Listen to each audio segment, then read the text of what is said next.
Salut à toutes et à tous, ici Boris de Rue du Jeu. On se retrouve aujourd'hui pour une vidéo particulière parce qu'on est à J-10 d'Essen. Bon, le salon d'Essen en Allemagne, vous n'êtes pas sans savoir que c'est la grand-messe du jeu de société. C'est là où on retrouve des centaines de nouveautés chaque année. Les éditeurs pensent leurs sorties pour qu'elles arrivent pour Essen. C'est pour moi l'occasion de vous annoncer que je serai sur place en tant que Rue du Jeu et on a prévu un dispositif spécial pour couvrir le salon. On sera là 3 jours, du jeudi au samedi, et on va tâcher de vous faire une vidéo par jour, chaque fois avec les découvertes qu'on a pu faire sur le salon, ce qu'on a pu essayer, ce qu'on aura acheté, ce qu'on aura repéré. Je suis accompagné de Benjamin, que vous connaissez déjà, que vous voyez régulièrement sur la chaîne. Il y aura aussi 3 autres personnes, et potentiellement elles interviendront dans les vidéos si elles veulent donner leur avis, et ça vous donnera tout simplement une pluralité de points de vue pour couvrir de manière la plus panoramique possible le salon et tout ce qu'on pourra trouver dessus. Mais c'est pas tout, d'ici là il va y avoir encore d'autres contenus, d'autres vidéos pour vous faire patienter avant Essen. Et on va commencer dès aujourd'hui à J-10 du démarrage du salon 2023. Ce que je vous propose, c'est de faire un bilan du Essen 2022. Les jeux que j'ai achetés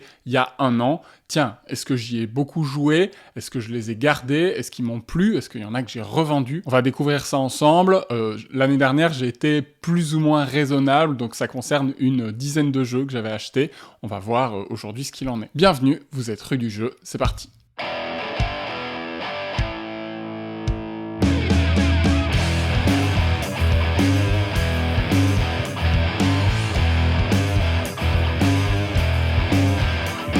Ok, nous voici dans ma collection Board Game Geek triée par date d'acquisition.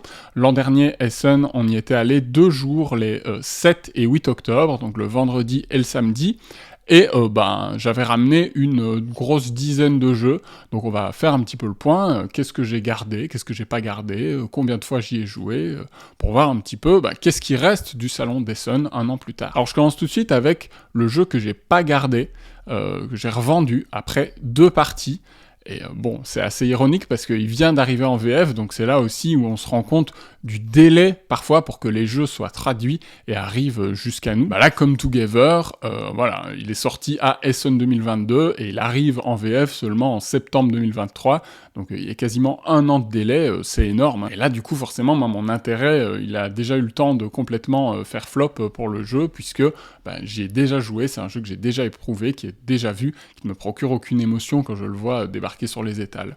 Donc Come Together, c'était un jeu qui m'attirait énormément, d'une part par ses auteurs, Elif Svensson, Asmund Svensson, cette team-là, ils avaient sorti précédemment Bad Company, que moi j'avais beaucoup aimé, qui est un jeu de dés assez malin, où on joue en simultané, avec un thème gangster assez sympa, et là aussi le thème me paraissait super cool, la promesse était incroyable, c'était créer votre propre festival de musique. Voilà, il y a ces stars, ces artistes qu'on doit accueillir, on doit recruter des festivaliers pour les emmener voir les concerts après. En plus, ce qui est assez rigolo, c'est que les stars ont chacune des noms qui font référence à des jeux de société assez connus, donc là, The Dixites, Marie Kaibo, etc. Voilà. Probablement que ça vous évoque des noms de jeux de société assez connus, si vous avez les refs.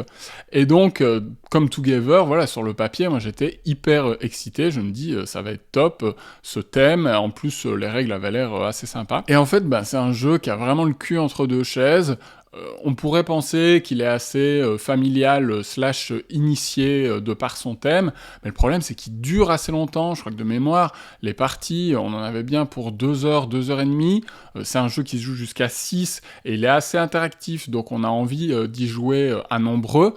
Et le problème, c'est que c'est pas très excitant ce qui se passe, parce que à votre tour, vous vous placez sur divers emplacements du plateau, vous allez essayer de récupérer toute une série de cartes, des cartes qui représentent les artistes, que vous allez après placer sur vos scènes, des cartes campement que vous allez mettre en bas de votre plateau pour recruter ensuite des festivaliers, des cartes aussi, donc voilà, ça c'est l'exemple d'un campement, et après on accueille des petits meeples festivaliers dessus. Au-dessus du plateau, on met des scènes, ensuite envoyer des festivaliers qui correspondent à la bonne couleur des artistes, et en fait, tout ça est assez plat, c'est-à-dire que le tour de jeu, votre action est souvent attendue, il y a un truc de tempo où, quand je me place en dessous d'une carte, je ne récupère pas immédiatement la carte, je dois attendre que quelqu'un déclenche l'activation de cette zone pour que à ce moment-là, on récupère les cartes. Donc sur le papier, c'est intéressant, mais en fait, ce qui va motiver vos décisions est toujours assez attendu.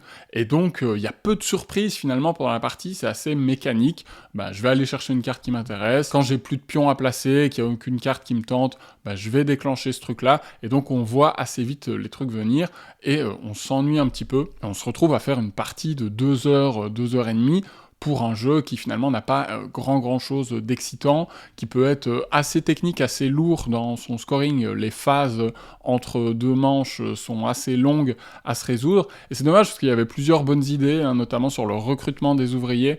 Il y a une possibilité, quand vous rappelez vos ouvriers, vous avez plusieurs choix. Vous pouvez notamment en défausser un pour pouvoir rejouer immédiatement et pas simplement passer votre tour. Vous pouvez aussi choisir de recruter un ouvrier supplémentaire et de l'ajouter à votre pile. Donc il y avait plein de bonnes idées, mais franchement la sauce ne prend pas, et le thème finalement il est assez absent, on ne le ressent pas tellement dans la partie. Il y a peu de liens logiques entre le thème et la mécanique. Ce truc de se placer, d'attendre, ça fonctionne pas avec la mécanique d'un festival en fait. On comprend pas pourquoi quand on va voir un artiste, on ne le recrute pas directement, on ne l'amène pas directement, pourquoi est-ce qu'on doit attendre que quelqu'un d'autre déclenche quelque chose. Même le thème qui était a priori vraiment le point fort du jeu ne décolle jamais vraiment. Donc voilà, c'est le jeu d'Essen 2022 que j'attendais beaucoup et que j'ai revendu après 2 parties, parce que quand vous investissez le temps de 2 parties, que ça vous plaît pas vraiment et que vous avez plein d'autres jeux à essayer derrière, au bout d'un moment, vous en avez marre de creuser, quoi. Le jeu a eu sa chance, donc ciao. Voilà, comme Together, c'est le seul jeu acquis à cette édition 2022 que j'ai revendu. Les autres, je les possède toujours, donc ça veut dire que a priori, ils me plaisent plus ou moins. Maintenant, on va regarder ça dans le détail. On commence, je vais suivre l'ordre de la liste, on commence avec Lacrimosa, un jeu que j'avais acheté le vendredi au salon. Donc c'est chez Devir, c'est un jeu qui a fait pas mal parler de lui, qui est arrivé il y a pas si longtemps chez Yellow en VF, donc là encore on voit ce délai avant de voir arriver les jeux de la VO à la VF, et c'est un jeu qui, sur le papier, nous vend une thématique assez forte, où Mozart vient de décéder et on va devoir essayer de s'accaparer du prestige. En fait, on va vite se rendre compte que ce thème, il est plutôt plaqué. Bon, il est joli, il rend bien dans les illustrations, mais en soi, il n'y a pas grand-chose qui le rappelle en cours de partie. Lacrimosa, j'en ai fait 5 parties. C'est un jeu que j'ai mis du temps à appréhender, parce qu'en fait, au départ, à la lecture des règles, je me suis dit, ok, c'est un jeu assez light dans son approche, plutôt initié plus, expert moins, bref, peu importe. Plutôt dans la gamme basse des jeux experts, on va dire. Et ça me faisait penser à Newton, en fait, parce que dans Newton aussi, il y a ce côté où on met des cartes sur notre plateau pour résoudre des actions, hein, vous voyez, dans Lacrimosa, à chaque tour, dans votre main de cartes, vous allez en sélectionner 2, vous allez en mettre une au-dessus de votre plateau pour faire son action, et une en dessous, elle vous donnera un revenu en fin de manche. Ça m'a vraiment fait penser à Newton, puis j'avais l'impression qu'il n'y avait pas beaucoup d'interactions, qu'on faisait un peu chacun notre truc dans notre coin, ce qui est complètement le cas aussi de Newton, donc je me suis dit, ok, on est dans la même gamme de jeux, du coup, ça va probablement très bien se jouer à 2. Et en fait, à 2, le jeu est assez plat, et j'étais assez déçu au départ, et au final, il révèle vraiment son potentiel à 3 voire 4 joueurs, parce que sur cette piste partition qui est en bas du plateau, où il va y avoir un placement qui peut se révéler assez tendu, avec un scoring de majorité en faveur de l'un ou l'autre compositeur, et vous choisissez au fil de la partie pour quel compositeur vous allez travailler, vous allez potentiellement retourner votre veste vis-à-vis de ça, ça c'est vraiment intéressant. Et à 2, forcément, qui dit majorité à 2 dit que c'est un petit peu plat, il y a peu de surprises, il y a peu de retournements de situation qui peuvent survenir.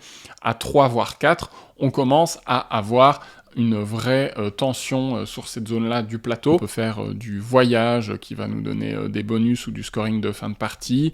On peut aussi récupérer des cartes qui vont améliorer notre main. C'est pas vraiment un deck building, c'est plutôt un hand building. On va améliorer les cartes qu'on peut jouer à chaque tour, mais on n'aura jamais que 9 cartes dans notre paquet au final.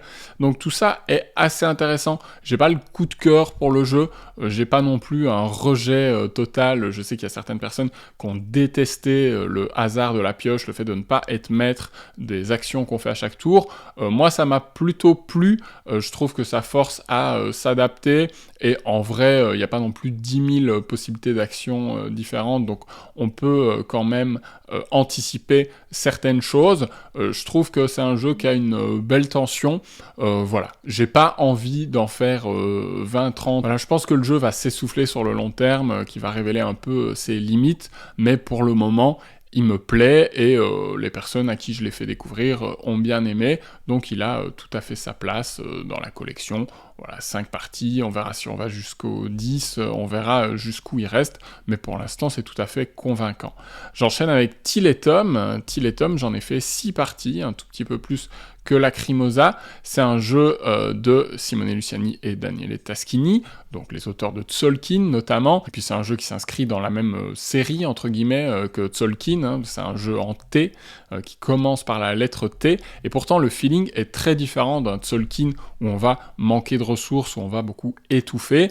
Ici, dans Till et Tom, c'est un peu le jeu de la foire à la saucisse. On a énormément de ressources, on fait des tours de malade où on va scorer 30 points d'un coup, et il faut apprécier ce fait d'avoir des tours de jeu explosifs. Du coup, à l'inverse de Lacrimosa, c'est un jeu qui se joue beaucoup mieux à 2, parce qu'à 4, on va avoir un downtime qui est assez long, parce que quand les 3 autres joueurs autour de la table commencent à faire des enchaînements d'actions, etc., bah, on s'en sort plus, on attend son tour pendant un quart d'heure, et c'est pénible. Till et Tom, c'est un jeu qui a une rejouabilité assez intéressante, parce que comme à barrage, il va y avoir un scoring de manche qui est déterminé en début de partie, et vous allez devoir vous adapter à ce scoring de manche, et ça va renouveler vos façons de marquer des points. Pour marquer ces points, il va falloir être présent dans certaines villes, et là aussi, ces villes vont changer à chaque partie, donc vous allez devoir adapter votre trajectoire. Vous allez peut-être parfois faire l'impasse sur certains des scorings en vous disant « Bon, bah c'est pas grave, je vais faire des points ailleurs ».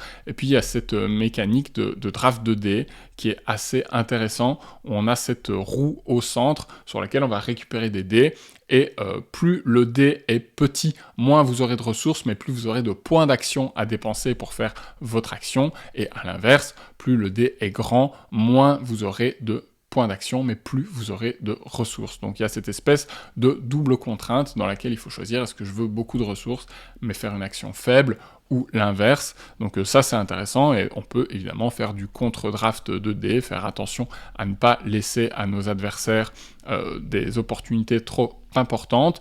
Donc Till et Tom, pour l'instant, moi, il me plaît beaucoup. À chaque fois, je prends plaisir à le ressortir. La mise en place est un peu fastidieuse, c'est ça qui fait qu'il sort pas aussi souvent qu'il pourrait, mais ça reste un jeu expert qu'on peut pratiquer à 2 sans trop de problèmes. Donc rien que pour ça, il a sa place pour le moment. Et voilà, il faut juste savoir où on va. C'est pas du tout un jeu qui va miser sur la frustration. À l'inverse, c'est un jeu qui va vous proposer des tours de jeu explosifs, exponentiels, et il va falloir être celui qui exploite le plus ses possibilités multiples pour s'envoler dans les scores. Donc c'est un jeu où on fait souvent au-delà des 150 voire 200 points quand on a vachement bien joué. Bon, voilà, il faut apprécier ce style d'expérience, mais moi ça me parle tout à fait. Il y a un an, j'avais aussi récupéré Featherlight. Alors Featherlight, c'est un jeu beaucoup plus léger. C'est un jeu de WizKids, les éditeurs de Fantasy Realms, et ils ont vraiment fait un Fantasy Realms-like. Bon, on est moins sur une copie conforme que Marvel Remix, mais c'est tout de même le même système de on a une main de cartes qui nous fait marquer des points, et on va passer la partie à aménager cette main de cartes, à en enlever une, à en rajouter une, pour avoir le scoring le plus optimal possible. Le twist, c'est que maintenant, on va aussi pouvoir se servir des cartes qui sont au centre de la table et faire comme si elles étaient dans notre main, comme si les couleurs qu'elles représentaient étaient également présentes dans notre main au moment du scoring final. Donc du coup, on va passer toute la partie à réfléchir à ça, et en même temps, ce qui est chaotique, c'est que les joueurs, quand ils prennent une carte dans leurs mains et qu'ils en défaussent une, bah, ils vont à nouveau recouvrir une des cartes du centre de la table. Donc on ne peut pas vraiment se baser là-dessus, ça va tout le temps évoluer. On peut influer, mais on n'est pas complètement maître de ce qui se passe au centre de la table. Donc c'est un jeu qui m'a fait vraiment un effet waouh au début quand on l'avait essayé avec Benjamin. On s'est dit oh, c'est le Fantasy Realms killer, c'est génial, c'est Fantasy Realms en plus interactif avec cette défausse au centre. En vrai, en pratique, on ne parvient pas vraiment à décoder ce que l'autre a en main. on comprend pas toujours les effets, les tenants et aboutissants du fait de recouvrir telle ou telle couleur. Donc on le fait pour soi, mais c'est très compliqué de garder en tête ce qu'ont les autres en main, de comprendre les scorings qui visent et la manière dont on peut les embêter. Donc du coup, on fait ça un petit peu au petit bonheur la chance. Et moi, c'est pas un jeu que je compte garder très longtemps. Je pense que je vais bientôt m'en débarrasser a priori. D'ailleurs, je l'ai déjà mis en vente, hein, honnêtement, voilà, c'est pas un mauvais jeu, c'est pas désagréable, mais il manque vraiment une sensation de contrôle, de comprendre un petit peu ce qu'on fait, pour que ça soit suffisamment malin pour qu'on y prenne du plaisir. Donc le twist sur le papier est intéressant. En pratique, ça suffit pas à procurer autant de fun qu'un Marvel Remix. Pour moi, la petite couche de complexité qu'il ajoute n'est pas pertinente en fait et ne suffit pas à lui donner sa place. Alors je fais l'impasse sur Gummiland parce que ça n'intéressera probablement pas les personnes qui regardent cette chaîne, mais Gummiland c'est un jeu enfant de chez Blue Orange, assez sympa, assez original, c'est une espèce de deck building pour les petits. C'est Marco Tubner qui fait ça et c'est assez malin la façon dont il adapte le deck building, sans même avoir de paquet de cartes, devoir mélanger des cartes, devoir tenir des cartes en main. Tout ça pour les enfants c'est difficile, donc là il a trouvé une bonne façon de twister la formule avec Gummiland. Si vous avez des enfants que vous voulez les initier à ce principe, à cette mécanique qui est si chère à nos cœurs de joueurs et joueuses, ça vaut le coup. Qu'est-ce que tu penses de Gummiland? C'est trop bien. Et ça fait longtemps qu'on n'y a plus joué. Pourquoi c'est bien? Parce que on a une machine, et on a des petits qui tiennent en fond de nous. Et on peut choisir la couleur. C'est pour ça que j'aime très très bien. Ça fait longtemps qu'on l'a sorti de l'armoire. Et puis il y a aussi The Great Split. The Great Split, il est deuxième sur le podium des jeux Essen 2022 auxquels j'ai le plus joué en un an. 13 parties dans l'année. Bon, en même temps, c'est normal, c'est un jeu qui est extrêmement facile à sortir, il se joue jusque 7, sans vraie modification, ni sans vraie augmentation de la durée de partie, puisque c'est un jeu où on joue quasiment en simultané. C'est une sorte de draft avec la mécanique centrale de I Cut, You Choose. Donc dans The Red Split, vous allez avoir une main de cartes, et vous allez la diviser en deux. Vous faites un partage que vous donnez à votre voisin de gauche. Pendant ce temps-là, votre voisin de droite fait de même et va lui aussi vous tendre un portefeuille avec 2 paquets de cartes à l'intérieur. À vous de choisir celui qui vous intéresse. Celui que vous choisissez, vous le gardez pour vous, et celui qui reste, vous le rendez à son propriétaire. Donc à lui de faire des partages qui sont bien équilibrés, parce que évidemment si vous faites un paquet qui est incroyable et l'autre qui est tout nul, vous allez prendre celui qui est incroyable et lui va se ramasser un paquet naze. Donc il faut bien faire attention à ça. À ça s'ajoute une petite couche d'interaction, de lecture du plateau de l'autre, puisque c'est un jeu où on va monter sur des pistes sur notre plateau personnel. Il y a toute une série de pistes, les cartes mauves vont vous faire monter sur la piste mauve, les cartes brunes sur la piste brune, et ainsi de suite. Et donc, c'est ça qui est intéressant. Si mon adversaire est déjà bien avancé sur la piste mauve, je vais peut-être lui faire un paquet avec beaucoup de cartes mauves qui va l'appâter, et dans l'autre paquet, je vais mettre les cartes qui, moi, m'intéressent. Donc, il y a des petites asymétries qui se créent comme ça. Ce qui est super intéressant, c'est que contrairement à Seven Wonders, où on change de sens de draft en fonction des manches, là, on va toujours passer un partage à la même personne. Donc, il y a une espèce de méta qui se crée au fil du temps où vous savez que cette personne-là, elle va plutôt choisir ce type de carte-là, et vous allez vous chambrer comme ça, et c'est un jeu qui va être assez amusant sur les interactions.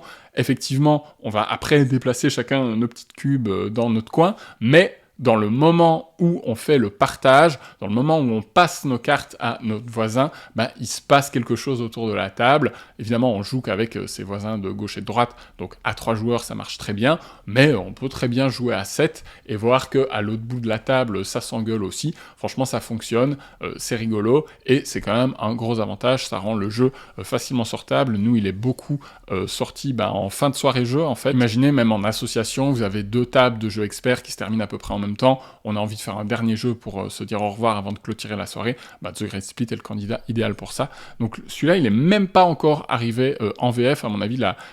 C'est pas la traduction qui prend du temps, parce qu'il y a du texte nulle part, mais à mon avis, c'est la production qui est un petit peu plus compliquée, avec ces plateaux à double couche, etc., qui sont peut-être un petit peu complexes à rapatrier. En plus, la couverture magnifique est signée Weberson Santiago. Bon, le jeu, après, une fois que vous l'ouvrez, c'est un tableau Excel tout blanc, mais c'est pas grave, c'est lisible et ça fonctionne. Donc The Great Split, durée de partie 25-30 minutes, c'est dynamique. Franchement, si vous l'avez pas et que vous appréciez la mécanique I Cut You Choose, qui moi est une de mes mécaniques préférées et qu'on voit, je trouve, pas assez souvent, je vous encourage vraiment à foncer. On avance avec Autobahn. Alors Autobahn, c'est un jeu qui a pas fait parler beaucoup de lui en bien. Je crois qu'il arrive doucement en VF là chez Intrafin. C'est un jeu de Nestor Emangon, qui est le co-auteur de Daniele Taschini sur Newton, et de Fabio Lopiano, qui souvent est pas mal critiqué.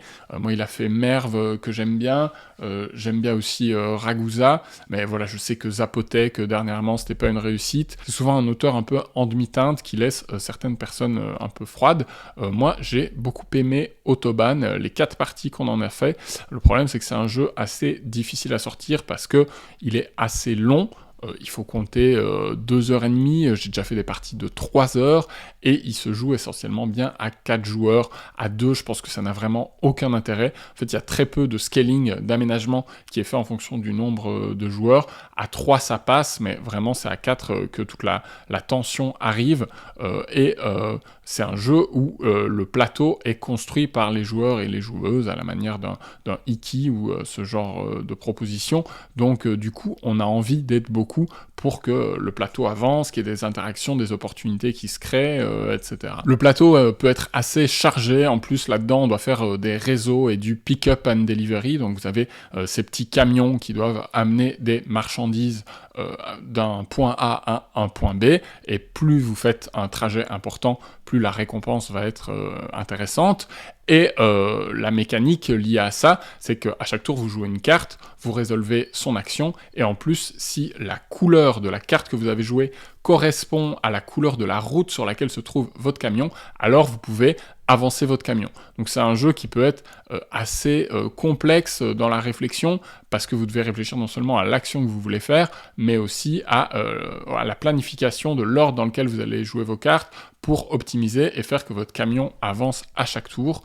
Il y a aussi, à côté de ça, des stations-service. Si vous passez sur vos propres stations-service, vous allez déclencher un bonus. Vous allez aussi donner de l'argent aux autres joueurs quand vous passez sur leur station. Donc il y a pas mal de choses à prendre en compte. Il y a beaucoup de manipulation dans ce jeu. C'est ça qui est assez regrettable. Il y a ces disques notamment qui indiquent la valeur des routes, 2, 8, etc. et qui vont augmenter au fur et à mesure de la partie en fonction des amélioration des routes, des différentes couleurs qui leur sont reliées. Donc il faut tout le temps garder la trace de ces améliorations-là et on a oublié d'augmenter ce disque-là, etc. En fin de manche, il faut faire un décompte qui peut être assez lourd. On additionne la valeur de chaque route en regardant tous les disques qui la composent d'un bout à l'autre du plateau. On divise ça par le nombre d'ouvriers qui sont présents dans les zones de cette couleur pour gagner autant d'argent. Ce décompte, on n'a pas envie de le faire, clairement. Donc, c'est un jeu qui a vraiment plein de bonnes idées. Moi, j'adore le puzzle qu'il me propose. Je trouve qu'il a une interaction intéressante parce que quand on construit une route d'une couleur, on va aussi se placer dans la zone des ouvriers. Potentiellement, on éjecte des personnes qui vont du coup recevoir moins d'argent, mais qui vont pouvoir arriver sur une piste de scoring après et récupérer des points dans un des 3 grands axes stratégiques du jeu. Ça qui est intéressant aussi, c'est que c'est pas du tout un jeu salade de points. Il n'y a qu'une seule façon de marquer des points, c'est la montée sur ces pistes qui représentent les différents axes stratégiques. Donc il a plein de qualités, mais il faut reconnaître que c'est assez indigeste en pratique, et c'est un jeu qu'on aura envie de jouer en numérique, en vrai, ou en tout cas d'alléger un petit peu les phases de décompte. Donc moi il me plaît, mais est-ce que je vais pouvoir le garder sur le long terme? Est-ce que je vais arriver à le ressortir avec toutes les nouveautés qui arrivent? Je suis content d'en avoir fait 4 parties, et jusque-là, à chaque fois, j'ai pris du plaisir, mais je comprends aussi que le jeu puisse laisser froid, et surtout, c'est vrai que il faut se le farcir, quoi. Il faut se remettre en tête toutes les règles, il faut oublier aucune des petites manipulations, etc. Donc ça peut être assez lourd, et peut-être que c'est pour ça que sur le long terme, il va devoir sortir de la ludothèque. On enchaîne avec un jeu beaucoup plus petit, une toute petite boîte de chez Matago, c'est Tatsu, un jeu de pli qui originellement s'appelait Jekyll vs Hyde, qui était complètement introuvable et qui a été réédité. Là, on est sur des illustrations un peu type dragon, comme ça, un peu mystique, mais en vrai, voilà, c'est un jeu de pli, donc évidemment, on s'en fiche un peu de la thématique. C'est un jeu, quand vous jouez à 4, il se joue par équipe, et le twist du jeu, c'est que à votre tour, à la place de jouer une carte de votre main, vous pouvez demander à un autre joueur autour de la table de jouer à votre place. Et on a dans sa main autant des cartes à notre couleur que des cartes aux couleurs de l'équipe adverse, et donc se crée un peu cette foule de possibilités de dire « Ok, je peux jouer une carte moi, mais je peux aussi demander à un adversaire de jouer une carte pour moi, et peut-être que si je parviens à le faire au bon moment, je vais le forcer à jouer un coup qui l'arrange pas du tout. » Le problème, c'est que à l'usage, on a très peu d'indices pour comprendre dans quel cas ça va être intéressant ou non de faire jouer un autre joueur. C'est vraiment pas facile de lire le jeu à l'usage, et ça se vit un peu comme un jeu presque party game, en tout cas très fun dans son approche, parce que on ne parvient pas à vraiment comprendre, à vraiment avoir du contrôle. Alors moi, j'ai entendu que quand on y jouait à 2 ou 3, du coup il y avait certaines cartes qui étaient visibles autour de la table et que ça créait davantage de contrôle. J'ai pas essayé, en fait. Tatsu, il est pas ressorti quasiment depuis le Essen précédent, où on y a joué dans la foulée. On a trouvé ça rigolo sans accrocher à mort, et depuis, j'ai pas vraiment trouvé l'énergie, l'opportunité de le ressortir. Et pour moi, instinctivement, un jeu de pli, ça se joue à 4, donc on me dit « Ah, mais le jeu prend tout son sens à 2 ou 3, alors qu'à la base, c'est un jeu par équipe. » Mais c'est particulier, en fait. Ça me motive pas à vraiment essayer. Des jeux de pli, il y en a plein intéressants. Il y a évidemment The Crew, il y a Inside Job qui est arrivé récemment chez Yellow, que je trouve vraiment redoutable, et on se dit à quel point est-ce que j'ai encore de la place pour un jeu de pli supplémentaire. Même si le jeu me faisait envie dans son twist, à l'usage, il n'a pas vraiment pris. Après, je ne l'ai pas encore revendu, je lui laisse encore sa chance. Il faut que je l'essaie dans cette fameuse configuration 2 ou 3 joueurs. Il n'a pas encore réussi à s'imposer depuis. Je passe rapidement sur Kitara, c'est pas du tout une nouveauté d'Essen 2022, il était sorti en 2020, je pense qu'il était passé plutôt inaperçu, ce jeu d'Eric B. Vogel chez Yellow, et pourtant c'est un jeu qui est assez intéressant. Alors j'en ai fait qu'une partie, donc évidemment il faudra revenir dessus, mais je l'ai chopé à pas cher, il était en déstockage, il y a toujours des jeux en déstockage sur le stand de Yellow, et franchement la proposition est pas déconnante, parce que c'est un jeu d'affrontement qui est très épuré dans sa proposition. En fait, dans Kitara, vous allez prendre une carte dans une rivière, donc de manière assez classique. Et sur ces cartes, il y a des symboles que vous allez après utiliser pour faire toute une série de choses, pour faire des déplacements, pour amener des pions dans certaines régions. Et ensuite, ça va vous permettre de faire du contrôle de territoire, de faire des affrontements sans hasard, donc c'est vraiment celui qui a le plus de force militaire qui l'emporte et qui chasse l'autre. Et moi j'y avais essayé à 3 joueurs, et vraiment la proposition m'a beaucoup intéressé. Je l'ai trouvé assez interactif, à mon avis ça se joue pas trop à 2, c'est plutôt un jeu un peu à la Small World où on a envie de faire des alliances temporaires, etc. Il y a 3 types de pions différents de mémoire, qui ont chacune leur spécificité, et mais ça va pas non plus chercher très loin, les règles sont vraiment très épurées, s'expliquent facilement, et le jeu a une belle profondeur. C'est un jeu qui peut être aussi assez technique, où on peut complètement voir son moteur se gripper si on fait des mauvais choix. Les territoires ont des spécificités également, donc moi j'ai beaucoup aimé. Faut faire attention, notamment faut pouvoir nourrir ses troupes, et donc si on en déploie un petit peu trop, on peut se faire avoir derrière. Les prises de position sur les terrains où on peut nourrir sont évidemment assez cruciales, on va plutôt batailler pour les obtenir. Donc vraiment, moi le jeu m'a plu, j'ai pas encore eu l'occasion de le ressortir, mais c'était pas déconnant dans le genre jeu à récupérer à pas cher. Et enfin, le dernier jeu d'Essen 2022 que j'avais acheté, et celui auquel j'ai largement le plus joué en un an, c'est Kite. On a dépassé la 30aine de parties. Alors en même temps, c'est normal, parce que les parties de Kite, elles durent maximum, je sais pas, 4-5 minutes, mais voilà, c'est un jeu qui a vraiment fait sensation autour de moi. J'ai entendu certaines personnes dire que le jeu allait s'essouffler.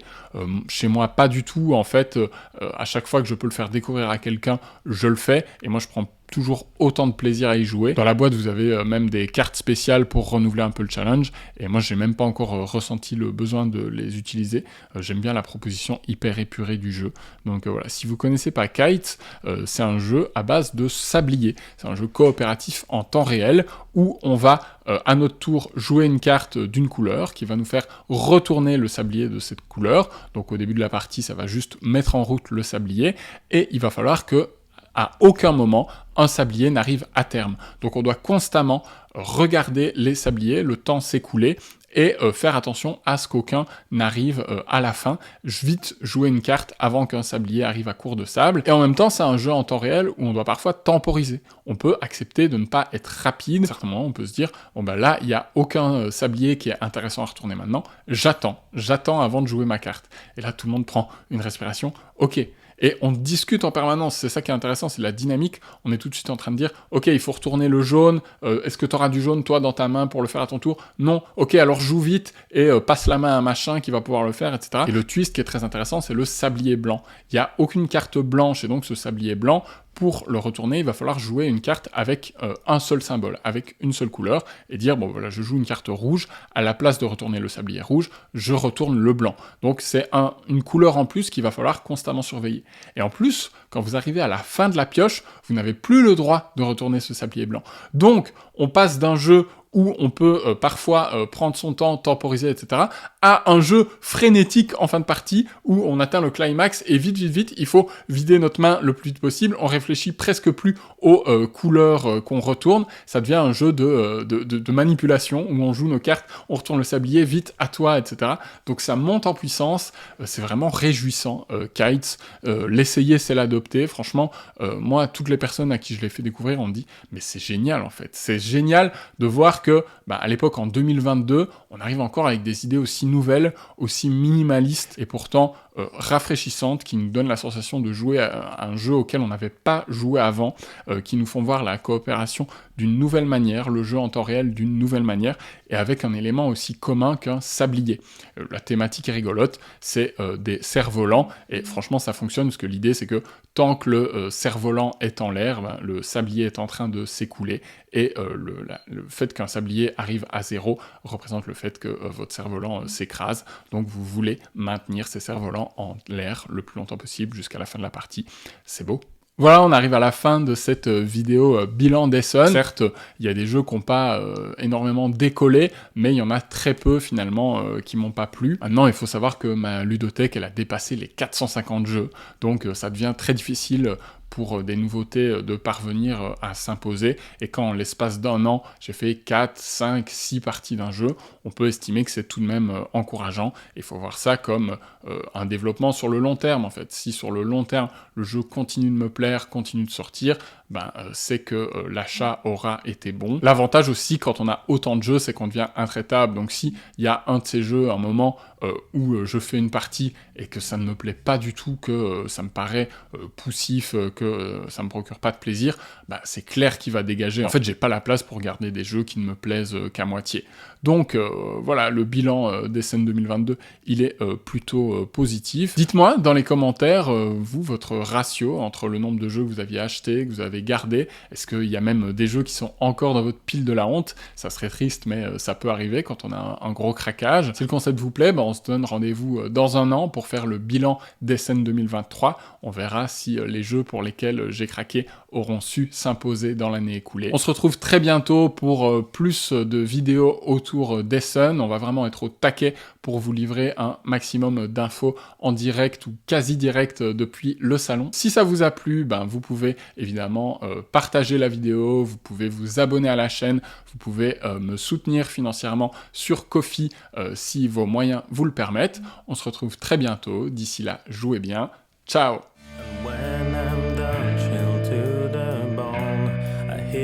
Voice over the phone, I can't resist, I must go.